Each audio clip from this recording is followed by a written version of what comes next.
We've all seen stories of startup founders that raise a noteworthy amount of capital, build an impressive team, launch what seems to be a winning product, only to then see months later that the traction is flat or maybe just non-existent. The problem usually isn't the underlying technology or even a lack of potential customers who are ripe for a solution to a particular problem. It's more often a lack of clarity around product market fit and a go-to-market strategy that connects the dots between the pain and the potential paying customers. And sadly, this is not a new story.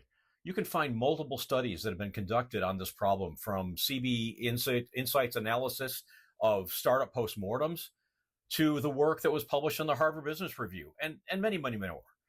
Most of these are citing some version of lack of demand for what was touted to be a breakthrough product. Some might argue that many of these companies just ran out of capital before they were able to find the right product features or the right market niche. But I suspect they ran out of focus long before they ran out of money. And from there, it was just a downhill slide to an empty bank account, staff layoffs, and an abandoned web domain.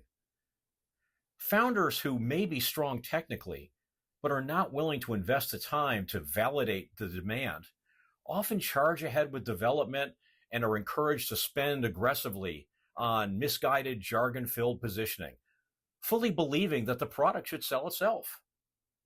Without a focus and discipline, they chase bright, shiny objects, burn through capital, and stall out before ever achieving any meaningful traction.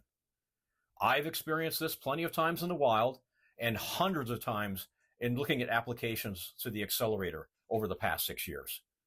And for the investors, every dollar lost in this chaos at the seed stage compounds into millions of dollars of portfolio write-downs. This is where an early investment in fractional product strategy can change that trajectory.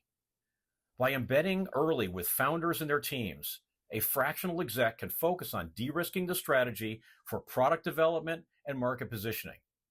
This results in less money being spent on developing non-essential features, a much quicker identification and engagement of the early adopter customers, a more promising market niche and outreach to potential beta sites, and a much, much crisper go-to-market message. If you're an investor looking to protect your capital and accelerate the performance of your portfolio companies, let's talk.